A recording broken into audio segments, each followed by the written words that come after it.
Hi, my name is Benedict for Higher Hertz.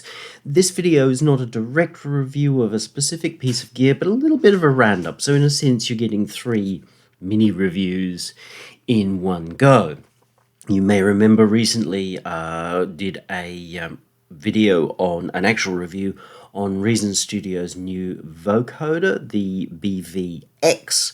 And at $99, I wondered, how did that really compare in price and usability against the broader VST market? Because to be perfectly honest, I haven't looked at vocoders in the general market for, well, who knows how long. Oh, look, I just realized I'm wearing the perfect shirt for the day.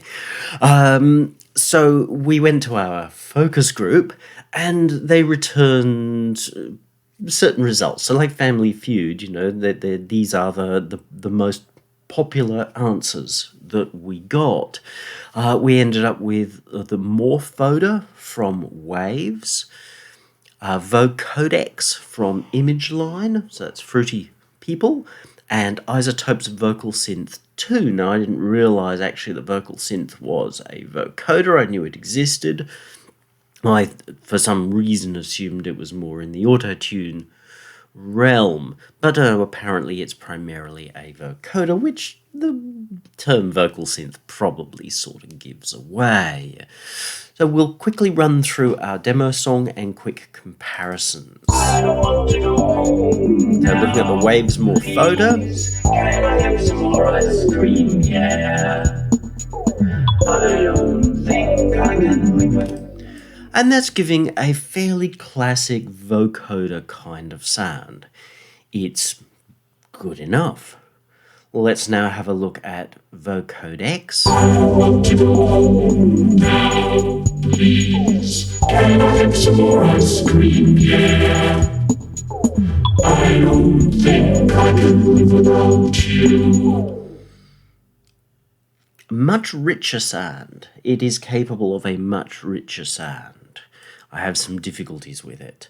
And then Vocal Synth 2. Home now, please. Can I have some more ice cream? Yeah.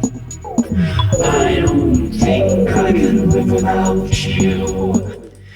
An interesting sound, but again, I felt like I had difficulties flying this thing. But each is capable of delivering vocoder or vocoder-y sounds. So there's no particular debate there in terms of what they can do. They all sound at least okay through good. As to what you want your vocoder to sound like, that's sort of quite a personal thing.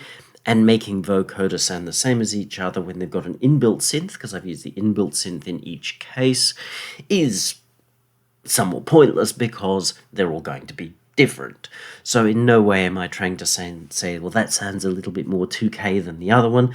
I'm looking mostly at, well, compared to Reason's $99, how do these sort of seem to stack up? Because the price was a question that I had. Now, I have deliberately just done this as a quick test, so I downloaded all of these, spent a couple of hours putting this together. Now, this is the same template, the same little song that I used for the Reason Studios device. So if you want to go and check out the Reason Studios thing, scoot back, have a little look-see, see how you compare yourself. I have deliberately not looked at manuals, and where possible, avoided even looking at videos and what have you. I did a little for the Vocal Synth, the iZotope, but deliberately no manuals or anything. As far as I'm concerned, is always my point of view. We're pitching ourselves to a certain extent to beginners. Therefore, I believe that any piece of modern software should give up its at least basic abilities pretty quickly. If it can't do that, I think it's poorly designed.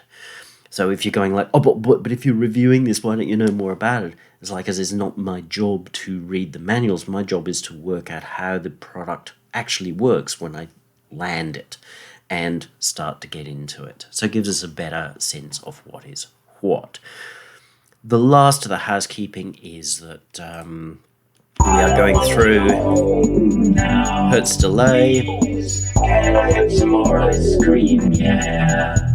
for reverb. Not all of these have effects, so it's a lot fairer. Actually, none of them have reverb, so it's a lot fairer to have a shared reverb. Simple little reverb made in the Hertz Delay plugin, which you can get from higherhertz.com. And the switches, if you haven't worked it out, are just in order. Waves Morphoder, Line Vocodex, and iZotope Vocal Synth 2. No need to really show you the raw vocal. If you want to hear it, go back to the Reason Studios BVX review, where I'm comparing the raw to BVX and Reason's older BV512 vocoder. This is just the companion saying, what's the rest of the world up to? So we will start with Waves Morphoder. Waves, I think everybody knows Waves. My last review was for their Clarity VX, which didn't go over well with me. I do have some issues with Waves across the board. That really was kind of like a final nail in the coffin. But, as I said, this came up on the list. Like everything's always on sale at Waves, but just be careful. Understand what you're getting. The $29 is not going to stay $29. Not in the sense that the price is going to change, because it never seems to change. That always was $89, was $119, was $3,400, now only $29 this week. Come back next week, it's still going to be $29. But it's just they have a very, very aggressive annual policy. Better you understand that before you go in, because while the $29 is cheap, it's also probably a loss leader. Don't want to get too far into that, but if you're thinking, oh, well, at price, it's got to be the winner. Yeah, I will quickly mention it. Tal Vocoder was not chosen because it's not payware. It's not fair to put a free thing up against paid things. Because the Reason device was $99, then we did try to come up with comparable. I know $29 is not comparable, but again, this one stood out in what people were asking about. So, in terms of how it sounds, we'll run through the MIDI first. We've got 3 sections here, which are fairly notable. The first one is just a set of chords, and it's the same on all of them, just some chords. The second section is just a lead line, hence it sounds a lot thinner. It's also a little higher in pitch. And then the third section is, that's going back to just the chords. That's not supposed to be the case. It's supposed to be the chords and whatever. 'Tis what it is. It was supposed to be the chords and the melody at once. It seems that that has not carried through. So, what have we got? Yes, just exactly the same as the first one. My apologies. So it's just chords, melody, chords. That just sort of keeps it kind of simple. And it's the same across all of them. It's the same MIDI for all of them. Let's listen to the Morphoder. This one was a little tricky to set up, but not as tricky as the others. So chords. Please, can I have some more ice cream? Yeah. Sounds good. Classic vocoder. The single line, especially seeing it's higher on the keyboard, will always sound thinner on every vocoder. So don't take that to be a fail. This is the nature of the beast. I was not setting out to do Cylon by your command kind of thing. You want that, just drop the pitch right down. Now, setup, as I said, was a wee bit tricky. The modulator and the carrier. So the modulator is your microphone. A little picture of the microphone might have helped. We can choose, do we want that to pull audio from the track or from a secondary input? So modulator was the track as opposed to pulling in from somewhere outside. The carrier, you could choose between the track, so it would vocode against itself. Interesting results. Pointless, but interesting. Sidechain meaning that it was coming in sideways, so that's input 3 or 4, and internal being the synth inside. So as I said, to be fair, we've used the inbuilt synth on all of them. There was really no control over the synth in this. It gives you some preset sounds.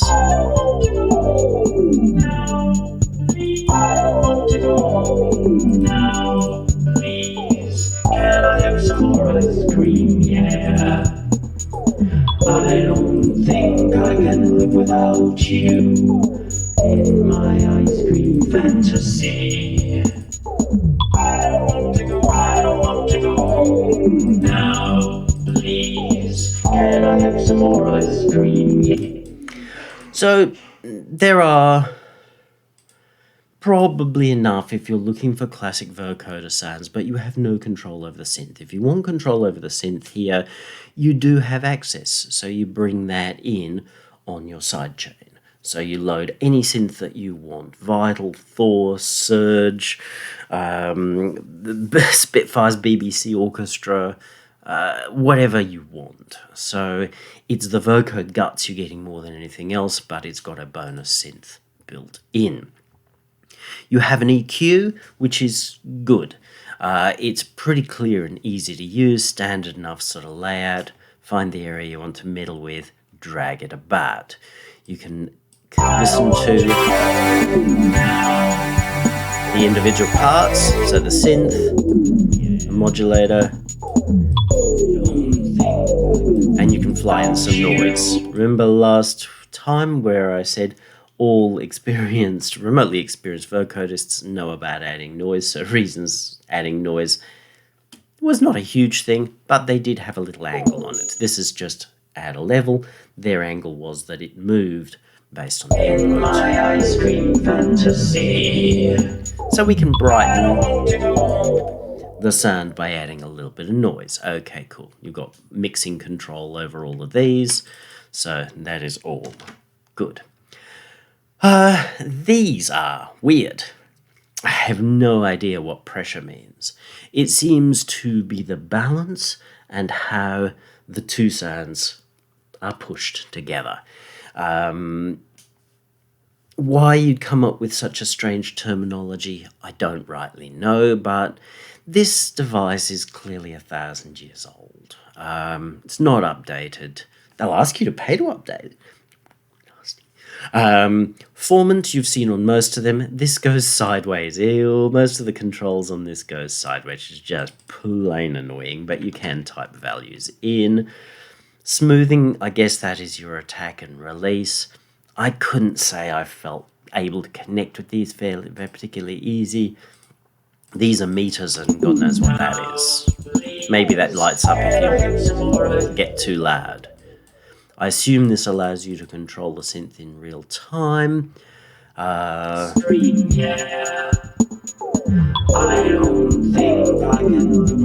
That seems to be sustained for the synth portion. So you can start your sounds going and they just keep going. Fair enough. So the synth is limited.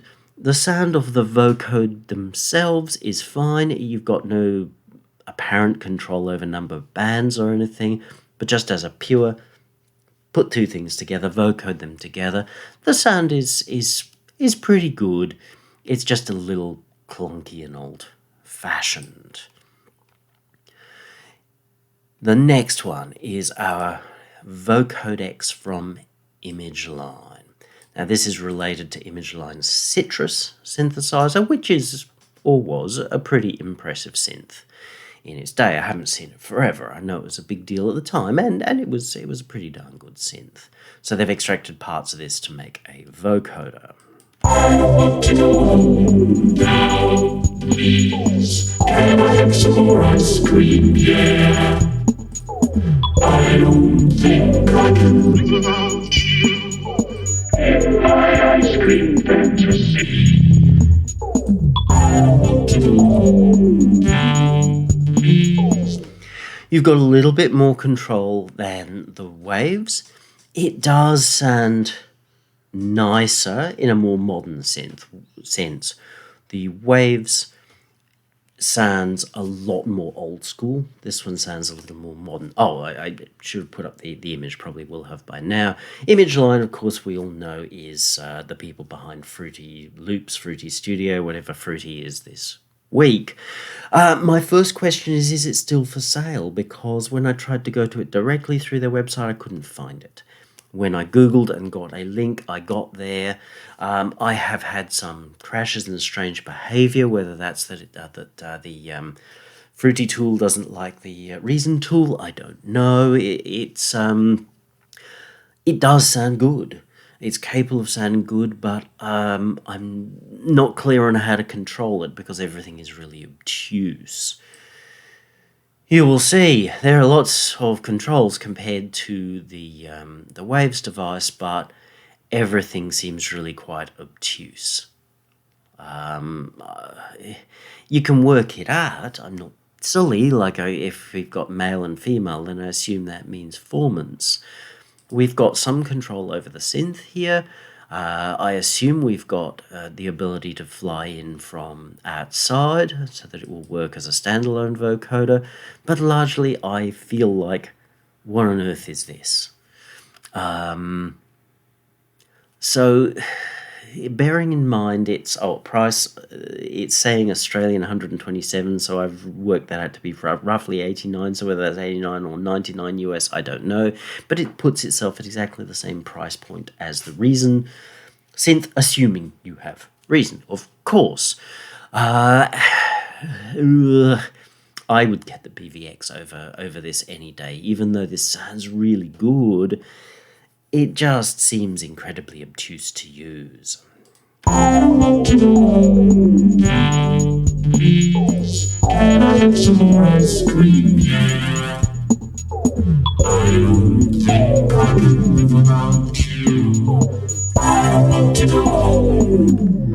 Nice, there's the ability to do a fair amount of stuff, but perfectly blunt.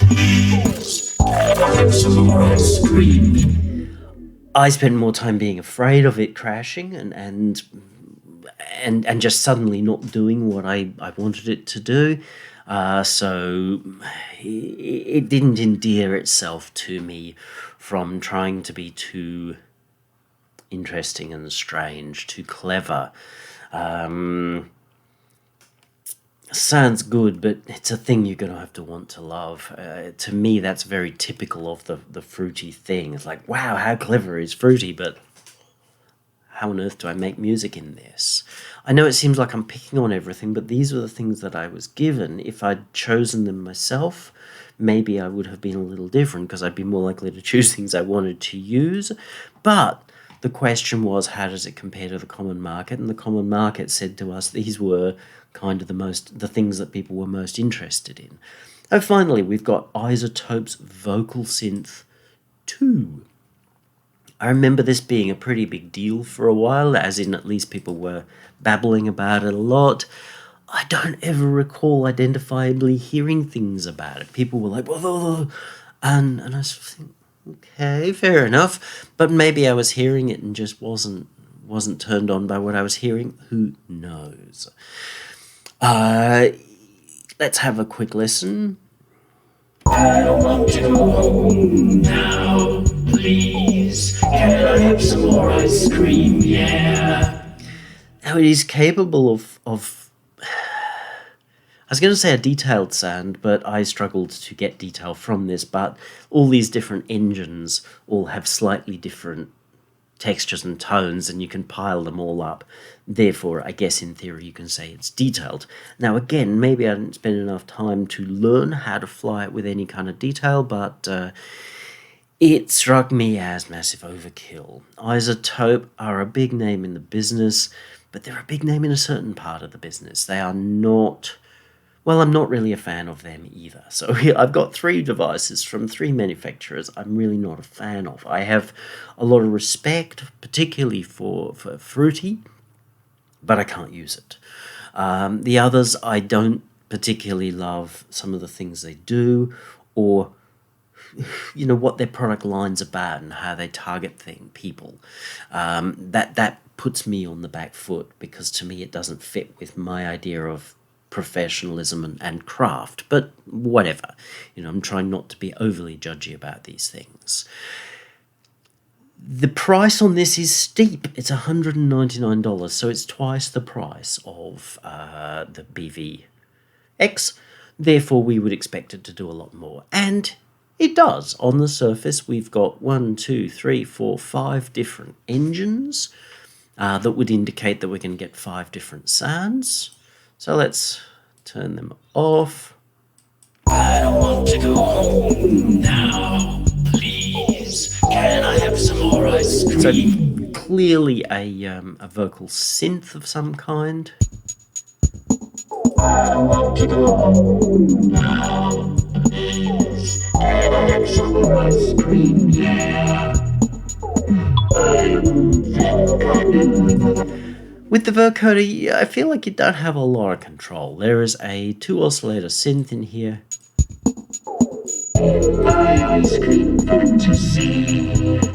So you've got, in certain ways, probably the most control over the synth. There's a bit you can do here. I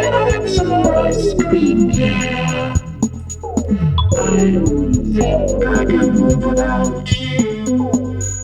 My ice cream fantasy. I want to go home. The difficulty I had was that I never liked the vocoder sound from it, which is a bit okay. CompuVox. I want to go home now, please. Can I have some more ice cream? Yeah.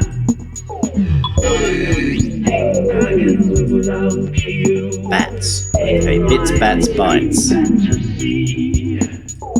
Right.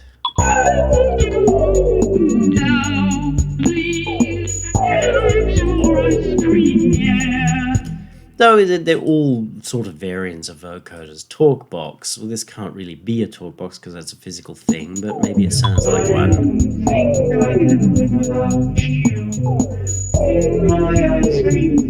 No, it's still just a vocoder. It has to be a vocoder because you can't do a talkbox in software, literally, because that's the one where you stick the tube in your mouth and go ooh, wow, wow, ooh, wow, ooh, wow as you play your guitar. But fair enough.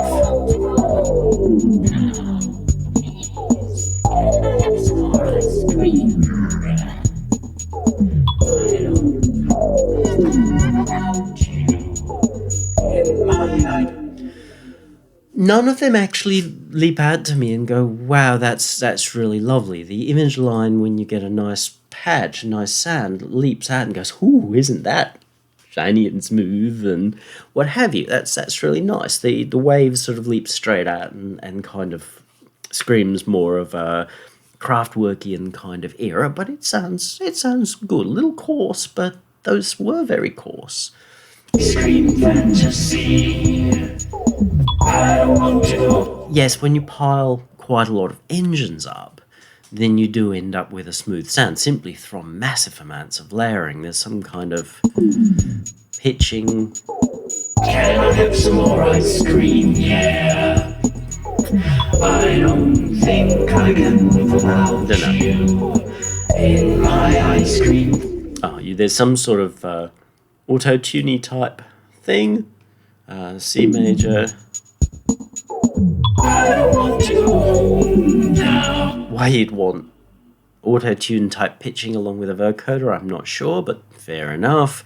That may be if you're doing something like what Reasons BVX has, and that there's some sort of an automatic, oh, this is what you seem to be singing, therefore we will set the synth pitch to that. In which case, then yes, I guess you probably would want some kind of auto-tuney type thing. There's a certain amount of mixing control in this, but it just strikes me as excessive. That they've got this whole pile of little modules, called them different engines, and then claimed that they have such a better product that can do so many more things. I hate to be mean, but I'm not seeing $200 against the others, and I'm definitely not seeing twice the price of the Reason device. yes, I guess I am biased a little towards Reason because it's what I have used exclusively for about 15 years. So I know their thinking really well. When something comes along that's out of Reason, it's kind of like, oh yeah, I know how that works straight away. So it's a big advantage. And every VST manufacturer is sort of reinventing the wheel, and then every couple of years going, oh, we've gone to version 73 trillion. Now we've changed how everything works again to harness the novelty aspect. I find just annoying, but whatever. There are a pile of effects, and you can actually drag them around. So in theory, the Vocal Synth is a bit of a factory for vocody, roboty vocal, synthesizer type stuff, as the name might indicate. Yeah. I don't think I can live without you in my ice cream fantasy. But despite the fact that it apparently has all these significant advantages, I never felt like I ended up with a clearer, more beautiful tone. I guess it's probably good that they called it a vocal synth rather than a vocoder, because I think that is more accurate. The Morphoder and the Vocodex definitely present as sounding like vocoders.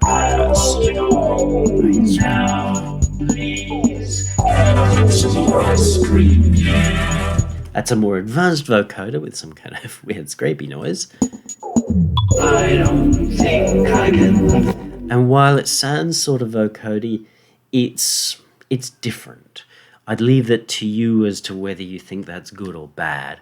A lot of the emphasis on their site with Vocal Synth 2 seemed to be cloning particular sounds out of hip-hop and hip-pop records. Okay, fair enough, not my cup of meat at all. I just found it really hard for the Vocal Synth. Lots of options, but they seem similar. I really had to rely on presets to get started, and you know what I'm like with presets. I think they serve a purpose to show off what the instrument can do, and I had to rely on them here to get started. I did make more sense as time went by, and fair enough, it's a more difficult device, but ultimately I never felt like I got that clear, beautiful vocody kind of sound that I was able to get out of the first two. So for twice the price, I felt like I'd had half the results. Entirely up to you. We'll run through them quickly again. Waves Morphoder. Please, can I have some more ice cream? Yeah. I don't think I can live without you in my ice cream fantasy. Image line. I don't want to go home now. Please, can I have some more ice cream? Yeah. I don't think I can live without you in my ice cream fantasy. I want to go home now, please. Can I have some more ice cream? Yeah. I don't think I can live without you in my ice cream fantasy. So my final words are that, bearing in mind this started from looking at Reason's BVX and thinking, okay, how does their 99 compare to the VST market? If this is what the VST market has to offer as representative, and remember this was in terms of the most popular results that we got, then I think I was probably right in saying that the BVX it's a joy to use, it's highly featured, it's easy to use, capable of delivering a really good and varied sound, and then you've got access to the modulation to be able to do all kinds of interesting other things. So I think at 99 we are taking out the having to buy Reason thing, but I think at 99 then BVX on the surface is an absolute killer. If it was as I had initially thought, oh maybe it should be 49, then it would just be, compared to these at least, a little bit of a nuclear bomb. Usability is a big thing for me. If you can't get your results pretty quickly, it doesn't matter how technologically amazing it might be or how how cutting edge the GUI is. If I can't use the damn thing, it's useless. If I have to spend a long time learning it and it's going to deliver me amazing things that nothing else can get me, which used to be the case in the early days. I never had one, but I should imagine if I got a Fairlight, that would be a lot of hard work to learn to use. But at the time, a Fairlight would deliver amazing results compared to just having a Jupiter 8 and a 106 and maybe a Prophet 5. Now, nothing against those classic synths, but the Fairlight allowed you to make whole records on your own. It was the door of its time. I don't think that either of these offerings offer anything like that, and yet they kind of ask an awful lot more of me than entirely necessary. Ultimately, this is only for me to show and to show my personal take and impressions in a relatively short period of time. Yes, Reason requires buying Reason, so you've got that as an issue, but in terms of if you already have Reason, if you have the rack, and you're going, well, should I get the BVX compared to something out there in VST land? I'm going to say the BVX hands down gives you so much more opportunity. And for those of you going, oh, but I would have to buy Reason and that would suck because Reason sucks, this is very typical of Reason for the amount of opportunity that it gives you. So if you were saying, I want to buy a whole suite of instruments, the usability is an indicator of the usability you're going to get with everything else. Up to you which way you choose to go. I hope you have found this interesting to kind of look at several different things from different angles. If you have any questions, just in general, then hit the subscribe button and type them on down below. Stay friendly, please. It's always good to stay on the positive side because, as they always said in Hollywood, the people that you meet on the way up are the ones that you meet on the way down. So if you burn people on your way up, guess what they're going to do to you when you come to them desperate on your way down? Always act with professionalism and kindness. It doesn't mean you have to say, oh yeah, you're amazing to everybody, but professionalism and kindness goes an awful long way towards succeeding or exceeding in this business or exiting this business. As I mentioned before, there's higherhertz.com with a whole different band of information, and of course you can get your sticky fingers on the Hertz delay, which was doing reverb duties here. Most importantly though, you have a good day.